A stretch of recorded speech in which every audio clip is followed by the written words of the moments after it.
বাংলাদেশে যখনই এই রেল লাইন করতে আসবে তখনই এদেশের মানুষের বাধার মুখে ভারত পড়বে। এটাই হলো বাস্তবতা।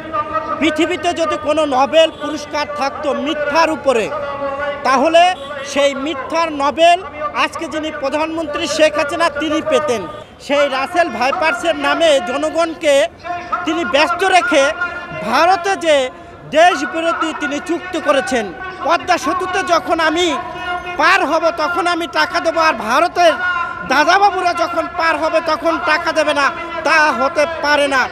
যে তিনি ভারতের পা ধরেননি, ভারতের পা ধরেছে বেগম খালেদা জিয়া এবং এরশাদ।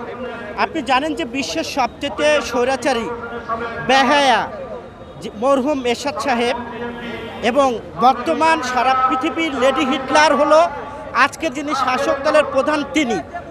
দেশনেত্রী বেগম খালেদা জিয়া হলো গণমানুষের নেত্রী।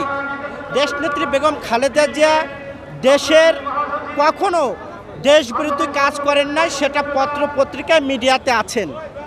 এবং দেশনেত্রী বেগম খালেদা জিয়া কখনো ভারতের দ্বারস্থ হন নাই ক্ষমতার জন্য।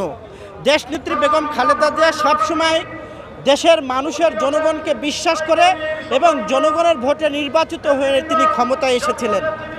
পৃথিবীতে যদি কোনো নোবেল পুরস্কার থাকতো মিথ্যার উপরে, তাহলে সেই মিথ্যার নোবেল আজকে যিনি প্রধানমন্ত্রী শেখ হাসিনা তিনি পেতেন। তিনি দেখবেন সবসময় ইনিয়ে বিনিয়ে মিথ্যা কথা বলতে পছন্দ করেন। জনগণ হাসছে আজকে যিনি প্রধানমন্ত্রী তার কথা শুনলে, এবং মরা মানুষও আছে ঘোড়ায়ও হাসে। একটা দেশ রাসেল যেই ভাইপারস, সেই রাসেল ভাইপারসের নামে জনগণকে তিনি ব্যস্ত রেখে ভারতে যে দেশ বিরোধী তিনি চুক্তি করেছেন, যেই চুক্তি এদেশের মানুষ মানেন না। আপনি জানেন এদেশের খেটে খাওয়া মানুষ পাকিস্তানের বিরুদ্ধে যুদ্ধ করে নির্মাণ করেছে, আর সেই নির্মাণ করা বাংলাদেশে ভারতের রেল চলবে এটা এদেশের মানুষ হতে দেবে না। ভারতকে সিদ্ধান্ত নিতে হবে, এই চুক্তি যদি ভারত করে থাকে তাহলে এই চুক্তি বাংলাদেশের জনগণের সাথে করতে হবে।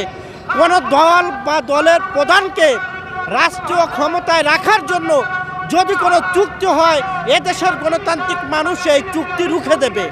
এই চুক্তি কখনো হতে পারে না। আমার দেশের করিডোর আপনি দিয়ে দেবেন আর আপনি বলবেন ট্রানজিট। আমার দেশের পদ্মা সেতুতে যখন আমি পার হব তখন আমি টাকা দেবো, আর ভারতের দাদাবাবুরা যখন পার হবে তখন টাকা দেবে না, তা হতে পারে না। বাংলাদেশের 18 কোটি মানুষ এই যে দেশ বিরোধী চুক্তি, এই চুক্তি মেনে নেবে না, এবং আমাদের বুকের উপর দিয়ে কোনো চুক্তি আমরা করতে দেব না। এবং বাংলাদেশে যখনই এই রেল লাইন করতে আসবে তখনই এদেশের মানুষের বাধার মুখে ভারত পড়বে। এটাই হলো বাস্তবতা।